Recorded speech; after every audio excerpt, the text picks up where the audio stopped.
minutes to get up here and talk about it. We'd love to hear about it, but we'll go ahead and get started with the three. So our first one is with Blues Conservation District. So Elizabeth Sebo is the Education Outreach Assistant at the district, and she's going to be talking about the City Nature Challenge. So Liz, take it away. You want me up here? You want me here? Maybe up there. Okay. Yeah. Yeah. Let's see if the owl. Would you mind saying just a few words? Hello, my name is Elizabeth Sebo. I work with the Blues Conservation District. With the owl finder. A little louder. Yeah. Hello, I work at the Blues Conservation District. My name is Elizabeth Sebo. Today I'm going to be talking about the City Nature Challenge. Can you raise your hand if you've heard? Awesome, cool. Some of our West Side folks probably have, because there's a big program already in Seattle, my area. But in general, what I'm going to talk about today is just a program we've had for just a couple of years at the district. Very new for us, but it's also very new across the world. So it's kind of an exciting adventure to get in on. And before I begin, I just want to make a note that the City Nature Challenge is originally planned by the California Academy of Sciences, as well as the Natural History Museum of LA County. So really quick, when we're talking about the City Nature Challenge, or the CNC's, pardon me, it's a community science project, and you've probably heard the term citizen science, and a big shift that's happening right now in the community is to change that wording from citizen to community. And there's two reasons for this. The first is that it's more inclusive, recognizing that people from all walks of life can contribute to science. But secondly, it's also acknowledging that a lot of projects are designed for communities instead of with them. And so there's a big shift happening as well, trying to recognize that as we move forward, we want to be working with our communities to make sure that we're acknowledging and really trying to target problems that everyone's experiencing.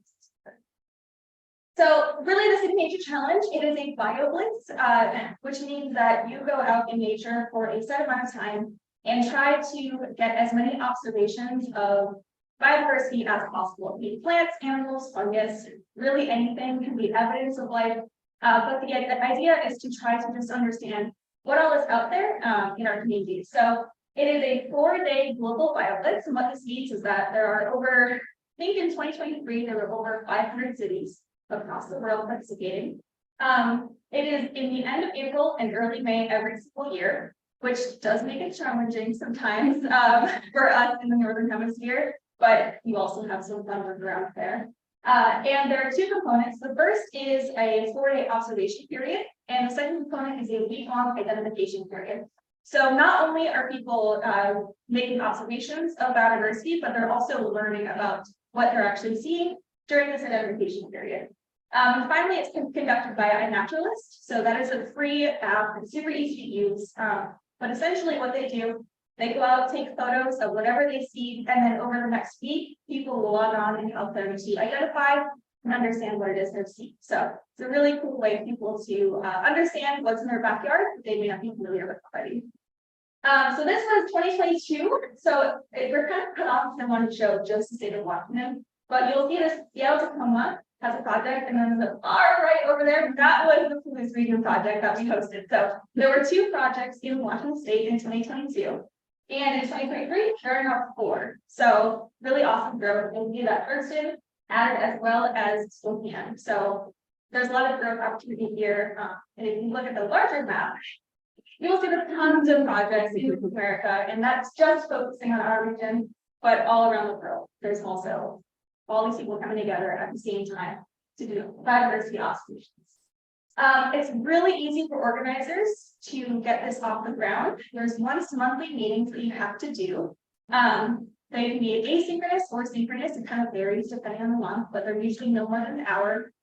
You have to create and manage an iNaturalist project. If you've never done that before, it's really simple. And it's also really fun because then it's seeing the background sort of those biodiversity observations. You have to market your event, however that makes sense to you. For us, that's flyers, websites, social media, things like that. And then you can also find partners if you want to. So we partnered with the city of Moscow in Idaho to put on our joint events. We also reach out to all sorts of other organizations within our community to try to get the word out and see if they want to organize events as well. And then you can also organize additional events, which we also did, and I'll talk a little bit about that, but it's not a requirement to do any sort of in-person event. So this is an example of what our iNaturalist project looks like. You can see it's a really nice breakdown. This was in 2023, so this has ended. So you can see some more stats there. You can click through and look at all the different observations that were made during that challenge. And so we decided to make our challenge a little more locally focused because this is a very global project. We want to bring it home a little more. So we made a competition between Moscow and Pullman, University of Idaho and Wazoo. There's a lot of competition there. So as soon as you go out and say we're competing against Pullman, all the Moscovites go, oh, okay, and vice versa. So having that local competition was really important. Got a lot of people out and motivated. We did make the project boundaries with the county in Washington and Latah County, Idaho, to be inclusive of the fact that we cover rural areas, and also that just because this is the city nature challenge doesn't mean you actually have to live in the city to participate. We also recruited local schools and partners, so a lot of environmental clubs and biology teachers were really interested in getting their students out and learning about how to use the iNaturalist app. And same with our local partners, helping us get the word out, posting flyers, things like that. We also organized some additional events just to try to see what worked and what didn't work. We did learn a lot about what works. So native plant hike, we've done that 2 years in a row now. We usually find people in the community who are involved with Pools Prairie, and we ask them to go out to Kamiak Butte, which is a local park, and they can open to the public, and they just help people understand how to identify various native plants. We get the iNaturalist apps up and running, tell people how to use them, they just get some familiarity with it, and people have given us really positive feedback on this. We also have an identification party because the biggest part of getting this project off the ground is getting all those observations identified. So we have some really great partnerships with local grad student associations at Wazoo. And so we had, the first year, we had like an in-person little party, met at a brewery, had all of our laptops, our guidebooks. It was really nerdy, it was really awesome. And we just tried to identify whatever we could as part of that project. And then we also reached out to iNaturalist users in our region who are big identifiers and observers, and we told them, hey, we'd love some help in getting these identified. We only have a week to do it before our observations are kind of finalized. So it's kind of a big push at the end. And then we also had other partner events. So the city of Moscow did a presentation at the Moscow Library telling people how to use iNaturalist. The Palouse Clearwater Environmental Institute, which is a local nonprofit in our region, they help in identification events at their nature preserve. So it's really just trying to get as many people out and engaging in whatever way we can. Here's a photo of my native plant hike. So it was really awesome. People from various knowledge backgrounds came, and so it was not just one person providing information, which I thought was really cool and enriched the experience for everybody. And so in 2022, we had, you can see our stats here. We had some pretty good numbers for our first year. I was pretty proud of this. You can see at the bottom here, this butterfly is something that was identified during that first competition. And then in 2023, we increased our observations, our species, and our identifiers. We reduced observers. And I think this was just because, I don't know if anyone else has noticed this, post-COVID, there's a lot of things competing for people's attention now. So we're just trying to figure out new ways to get people engaged and involved with this as well. And that Hawaii hummingbird was observed this year during the challenge. So in general, being flexible is really important with this. We planned a pollinator event in April of 2022, and then it blizzarded. So we did not have any pollinators out to look at. So being very flexible with events and what we're doing, and also partnerships and what people are willing and able to commit is really important. Competition is really awesome because people care more when they are competing against their neighbors. So that was a really important piece that we think is we're going to keep carrying forward. And finally, this is a really great program for science accessibility. So it requires very little time, knowledge, or materials. It can really bring the meeting together, and it's just a great opportunity for everyone to get involved in science in a way that is very low for them. So finally, those are the 2024 dates. If you're interested, I encourage you to sign up to be an organizer. There's a website address and also my email address. I'm happy to provide any more information if you're interested in helping organize something. Okay. I'm happy to take questions. Otherwise, thank you. Hello? Yeah. With my mom, Oh, yeah. I'm from Moscow, so the only reason I was like, Yeah, with my mom. It is getting more competitive though, as we go on, but I think it's just a matter of, I mean, Vandal versus Foods is gonna be an endless battle for. it really is, yeah, definitely. I'm curious about sort of the back end of tracking all those observers and species. Was that all done through the iNaturalist project, or was there any sort of other stuff? Yes, yeah, so it's all done through a naturalist. The way that we set up our program is that we had all of the observations in Whitman Orleans on Honey Model into one project by a naturalist. And that's just because we wanted to just make it still feel like a cohesive kind of community event. But you can download that data and break it down by which county was actually observed in, and that's how we found out which county won. But when we're comparing against the entire world competing together, it's just when we're getting down nitty gritty, we're competing with each other. Cool. How did you identify your local plant experts that you needed that help with in that kind of pitch? So we reached out to a lot of folks. We have a Police Prairie Foundation that is very active and doing a lot of educational opportunities. So we reached out to them to see if any of them were available. We also, like, luckily Jody is very embedded in the community, so she tends to know people who know their stuff about plants. But it's just reaching out, emailing them, saying, hey, we're doing these community events.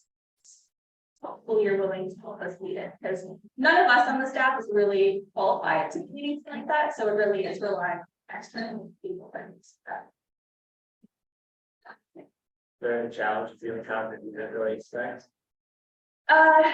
It's difficult to get marketing out. It is. It's because it's kind of an amorphous event, right? And so there's no like be here on this day at this time. And so it's really communicating that anytime during this weekend, just like join us, do whatever you need. I think that's the biggest challenge. And also, I think a lot of organizations are interested in partnering, they're into the meeting, but they perceive it to be a really big time sink.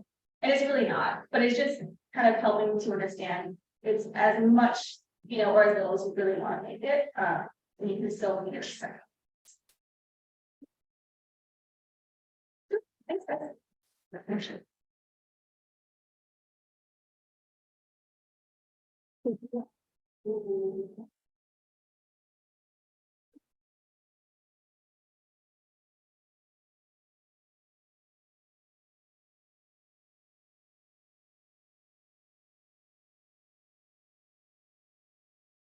Yeah.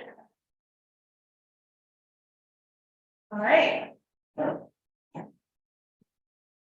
Everyone can hear me all right? Awesome. My name is Alexi Goodall.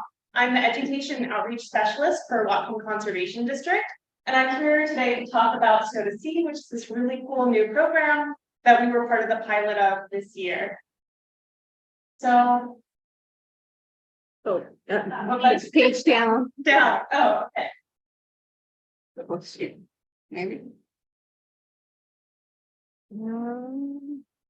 Okay, let's try that now. Oh, this is. The Zoom's still showing that. Oh, okay. Sorry, technical difficulties. Now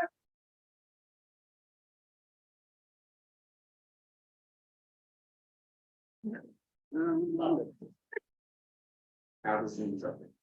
Okay, now it's Okay. okay. Okay, try again. So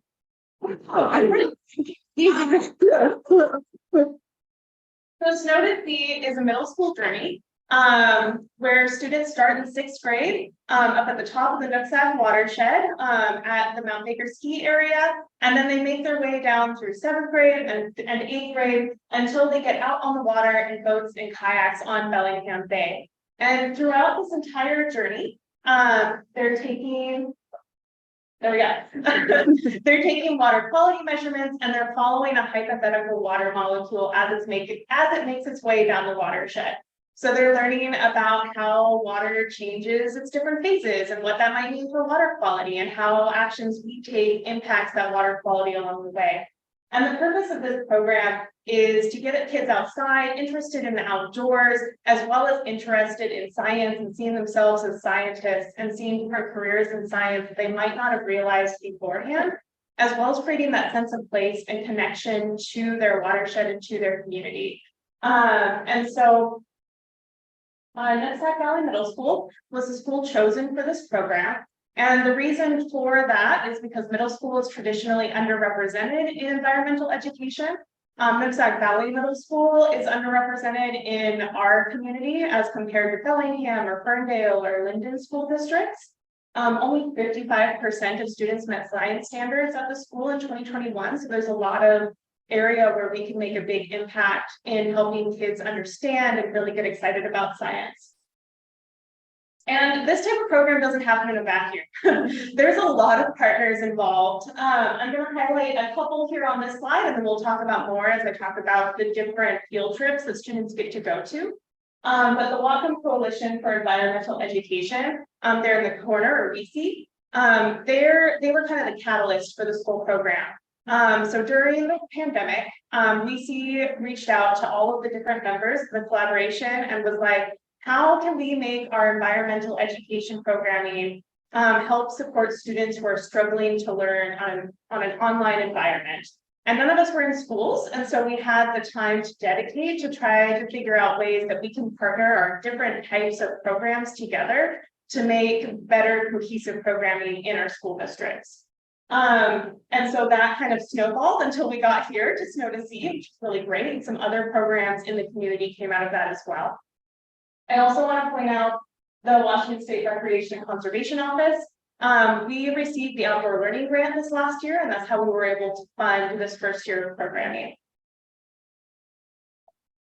All right, and so the first field trip got to be with us, which is exciting.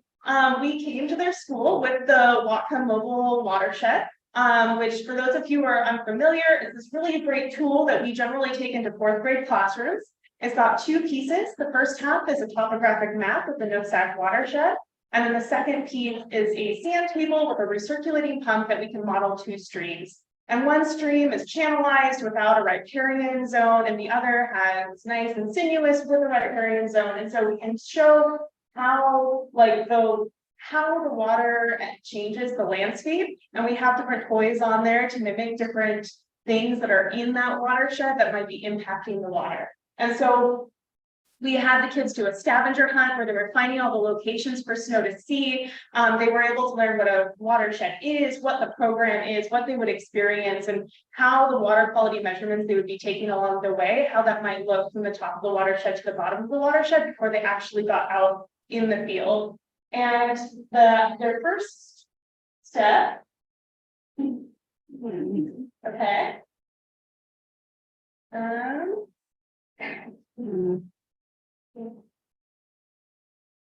There we go.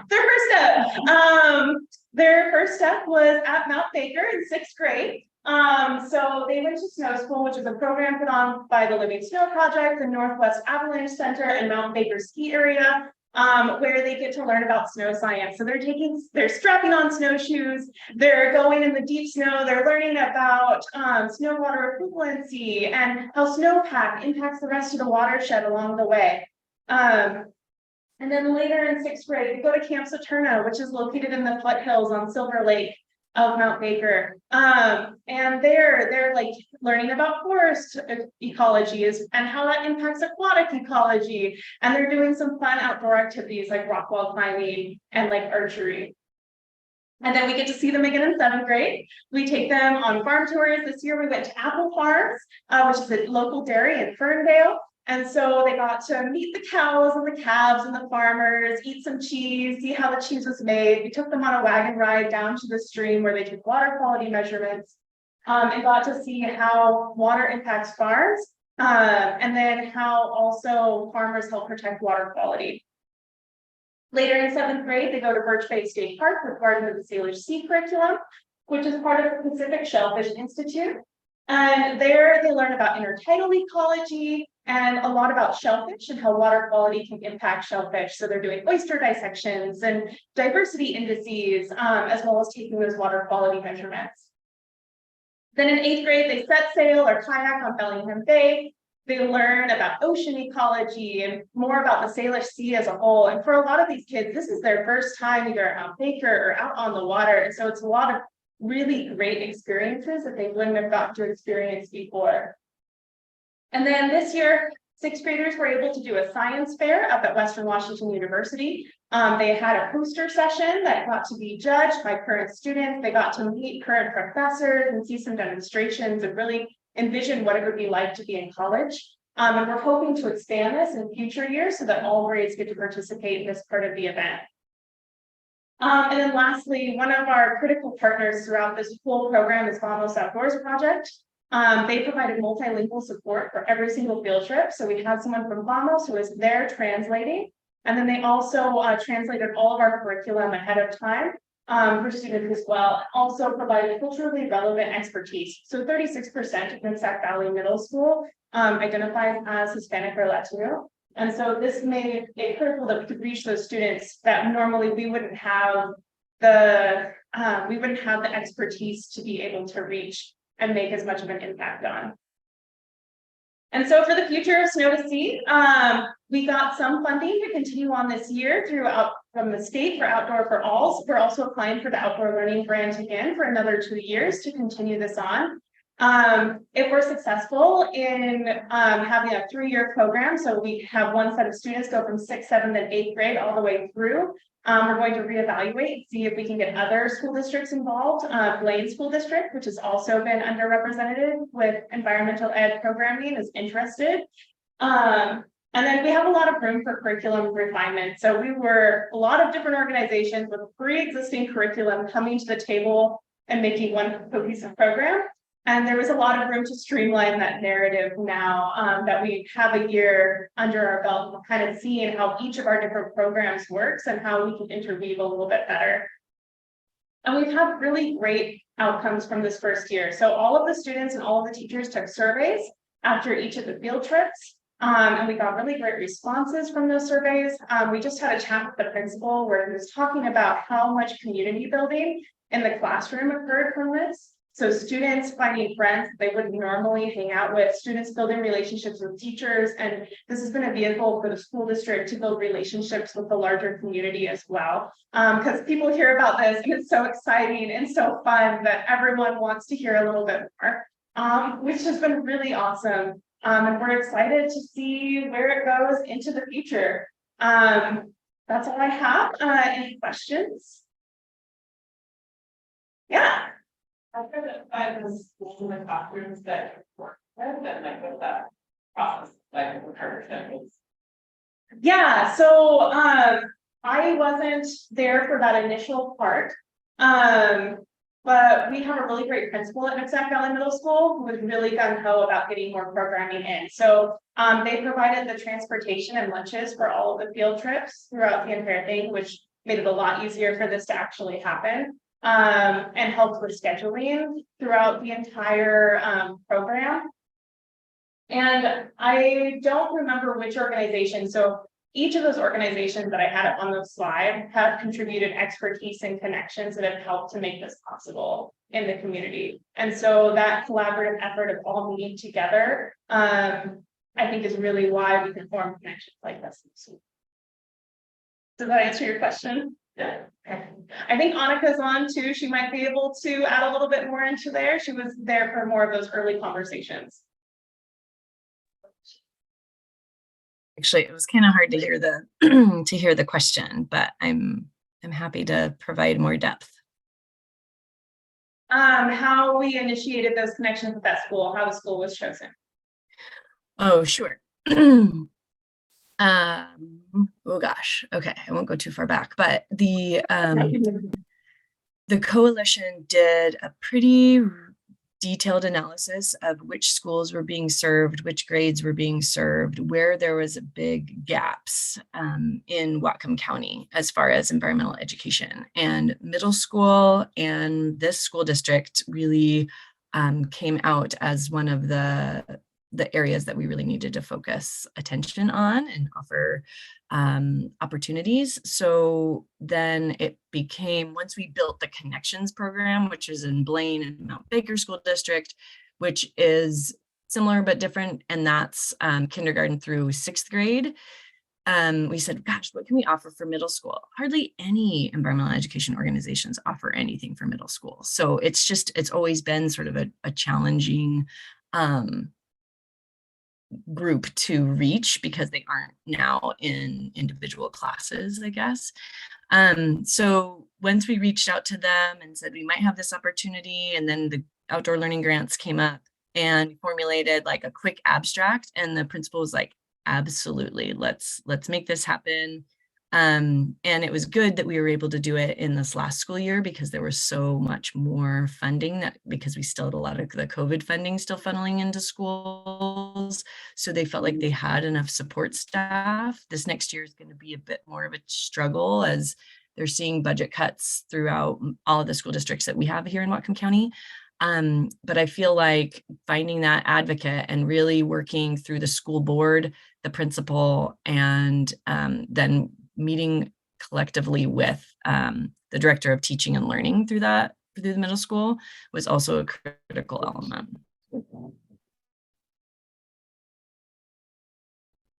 So question over here. Okay.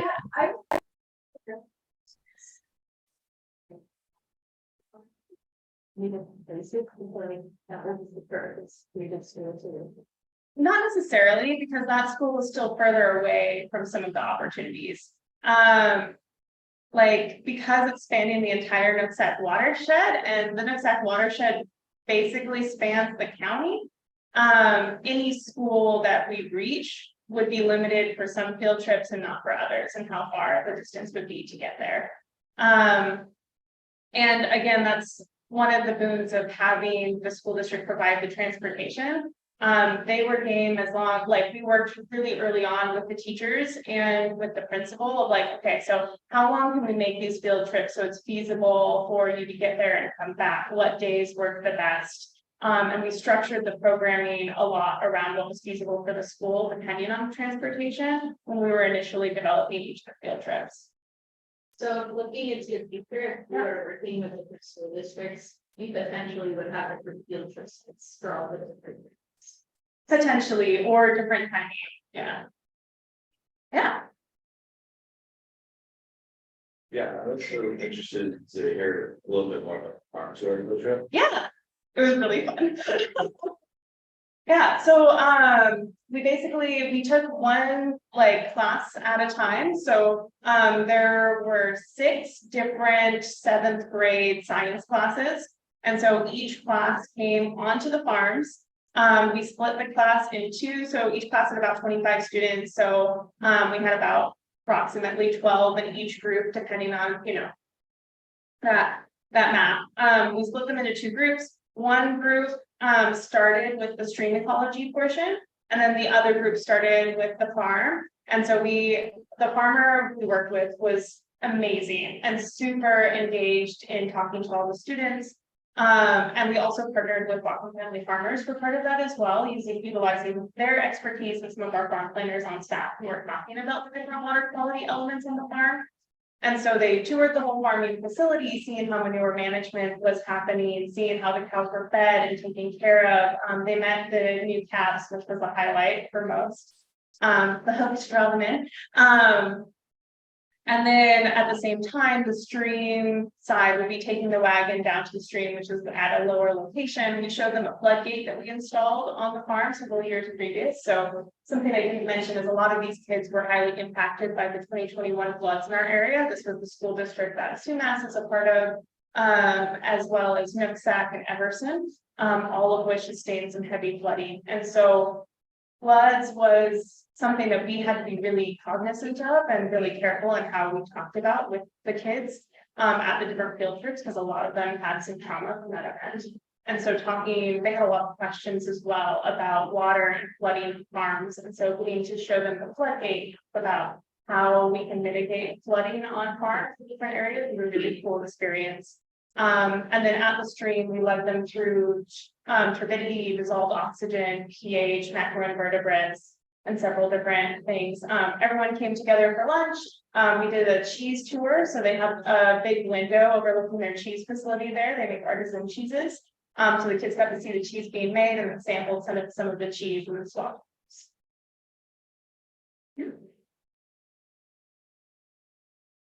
Any other questions? All right. Thank you all.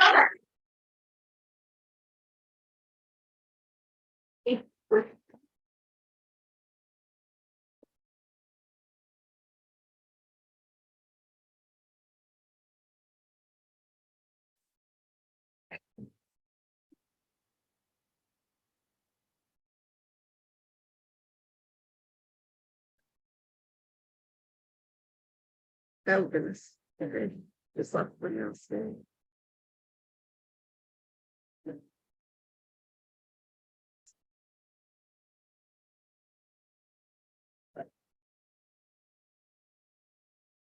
Sorry, Kurt, hold on one second. How you doing this morning? So I'm Kurt Beckenberg with Cascadia, which is here. And can you hear me? I got a really soft voice, I know. Okay, so I'm Kirk Beckendorf. I'm with Cascadia Conservation District, and which is here in Chelan County. Our office is down in Wenatchee, but we serve all the way up to Stevens Pass and all the way to Lake Chelan and Blewett Pass. So, but I'm an educator, and we got this notice, That page down. and I think my punchline was obvious a while ago, but got this notice. And we received funding. It was a combined grant from NOAA and NAAE to get kids out in the watershed after school program. And we were gonna study the whole watershed through the lenses of farms, if I could get on my 5 Fs right, farms, families, fun, fish, and forest.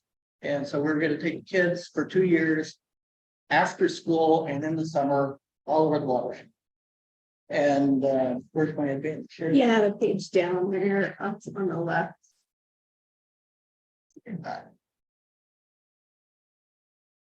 Or not. So that happened, and then we got that notice in March of 2020. Oh, no. Oh, goodness. I don't know if you remember anything about 2020. March of 2020. So the grant coordinator manager told us later, she lived in Houston. She had gone to DC to fill out all the final paperwork. She got it all set up. We'd already been notified. She landed in Houston and pulled up her phone, said everything was shut down. So how do you make lemonade that way? So we had this after school program, summer camp. We were working with 21st CCLC program. So I don't know if you're familiar with those. It's a U.S. Department of Education grant all over the country, and they fund after school programs at schools, high need schools, underserved schools. And so this grant was specifically for groups to partner with the after school 21st CCLC program and to get them outdoors. Following the NOAA BWE model, if you're familiar with the BWE, it's a meaningful watershed education experience, a very prescribed framework, not the details, but the framework is very prescribed. And it's really set up for in classroom following the curriculum. So they were it's sort of a pilot to see, okay, how could this model work for after school programs? And so as a result of all that, it really built our partnership. Well, we wrote the grant in partnership with the 21st CCLC coordinator in Wenatchee.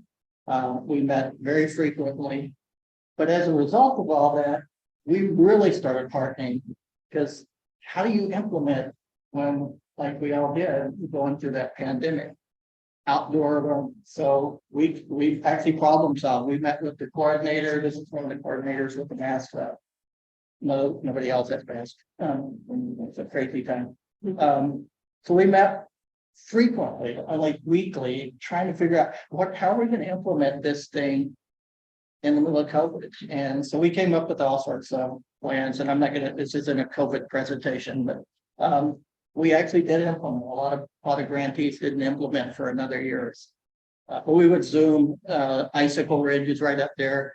I'd Zoomed with the kids from Icicle Ridge, we'd send the kids home and they would be out, we made them go outside and work the kids while I'm doing the same thing related to where I am in the watershed. But that partnership piece was a real incredible piece, part, and, you know, everybody's talked about that. One of the things that was critical with our partnership, it was really a two-way street. It wasn't, you're coming in and we're gonna do this for you. It's not our program, it's not our program, it's our program. And that partnership of a two-way interaction was so critical. So after, well, sort of after COVID, then we finally got back to school. Kids started to get back to school, and so we were going to implement our after-school program. We would go to the school, do some things at school, and then once a month or so, we would take them out into the field center. And again, this is after school. It was awesome. So these kids, it was the year after the first year back to school after COVID. They were all in school all day long. Then they had a mandatory tutorial. And then they came to us for like, because of the time block, we had like 25 minutes to do some cool activity. We did all the cool activities that you probably all do. We made edible poop. We dissected all pellets. We actually took them snowshoeing on campus and digging snow pits. But then we'd also take them outdoors. After the first semester, we decided this is nuts because they were so fried at the end of the day to expect them to do anything anywhere close to being academic was dumb. It wasn't a good idea. So we talked with our education partners and we came up with a new plan of every month we would take them on a field trip for 2 or 3 hours. Sometimes we'd go all day on a weekend, or if it was a school, they were off from school because of a teacher in service, we'd take them all day long for all the way, go fishing up at Lake Chelan, go snowshoeing at Lake Wenatchee, and completely punted with our plan because it kind of gave up this academic slant at things and got more into let's just go out and explore. And to a certain degree, we could quit trying to lead the kids around. We would go out and we'd have a sort of a plan. Here's our basic idea of what we want to accomplish. But we would just go out and start wandering and follow the kids to a certain degree. We've had family nights, so this is a family day. Every semester we would have a family event where families would show up with their other kids, and we would take off and go do whatever we're going to do that day. And it's these kids are basically 100% Hispanic, but that really we came in with this impression, and we were basically told also by the school, these kids never get outdoors. That's a misconception. So a lot of these kids actually had the first time I ever met with them, I zoomed from the top of Dirty Face Mountain, looking down on Lake Wenatchee. One of the kids said, "Oh, you're a Dirty Face."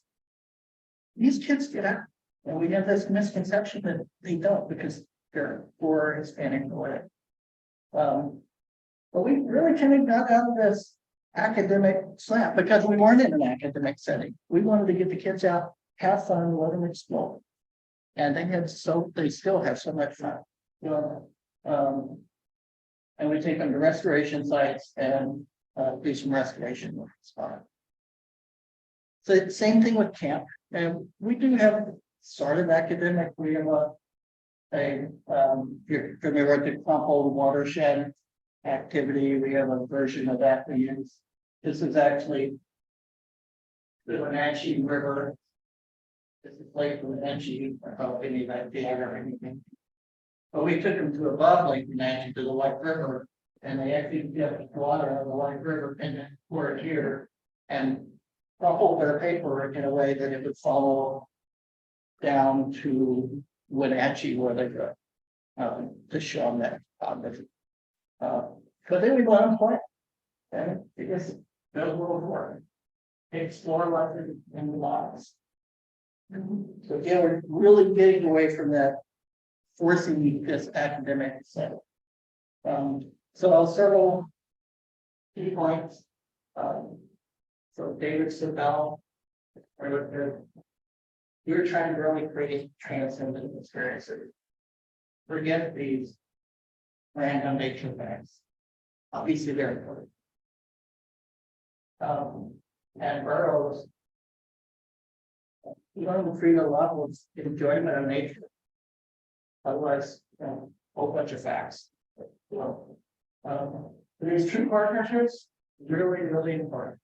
Two-way. It's not that, yeah, you sign your letter of commitment and you've talked twice. And I just got several letters of commitment from another grant that's basically what, yeah. But that's not a part. This after school programs, good for fine. Take that into account. And follow the kids. Let them explore. The whole nature deficit. And there's multiple trips throughout the year. So we've had 8 trips throughout a year. Some of them 3 hours, some of them all day. Really builds a team of quote-unquote instructors and the kids.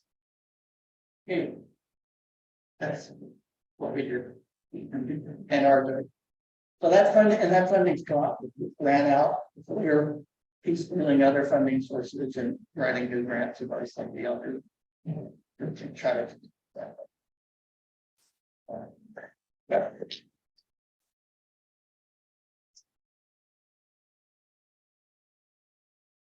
Questions? Curious for sort of like the transportation and the basic needs, is that coming from the CD? Is that? Yes. Yeah. Yes. Right. So the initial grant, we were paying for all the transportation. Now it's a combination. We have camp actually starting next week, 6 days of camp. They're going to pay for half transportation. We're going to pay for half transportation. So particularly at this point, it really is us and them. With the original grant, we were able to cover pretty much everything. Yep.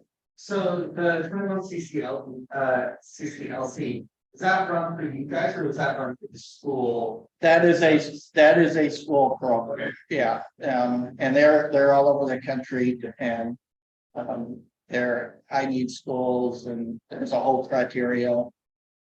And that's one we actually work with several of the different schools at Wenatchee that had 21st CCLC that have them.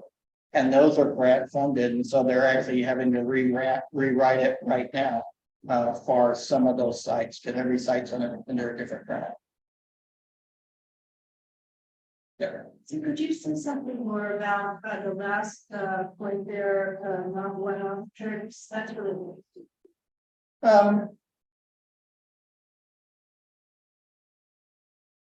it's because it really we're not having just one trip. And you build a relationship, a connection with kids. They know how we think, we know how they think, and we're going out together to explore, as opposed to they show up, we run them through something for 2 hours and then they are gone. And it's not. It creates a much more meaningful experience. Does it also matter if you go back to the same place or anyone? Well, that's an interesting question. We do. I don't know if I don't know how to answer the question now, but we definitely do go to the same place multiple times. I think it's important that we have different seasons. Or different activities. If you're just going to go back and do the exact same thing, that, you know, may not be quite as effective, whatever effective means, but we tend to try to go to different places, because we want to receive them, but we'll see them. If they haven't already. Did that answer your question? Yeah, I just, fostering powers of observation. Seems to me like one of the important goals, especially for elementary. They go into the same place at 2 different times. Would build in the natural. Yeah. Opportunity Right, to notice small things. that's true. Yeah. And these are fourth, I could mention that. By parents or guardians or their opportunity for like recreational spaces. So we don't during the summer, the original grant, we were actually said at the end of the summer, we were gonna have a big family event and the kids were gonna share. We had this whole academic plan and, and that all fell through with everything. But the family events we have, now, we're just pretty late, everything's pretty laid back, and kids will teach them teach their parents how to put on snowshoes or teach them, a bunch of GPSs, and so kids are teaching their parents how to use the GPSs, or showing them how to make edible food. So, but also just let's explore out and explore this like we would. Yeah, we don't really do any stuff like. All right, thanks.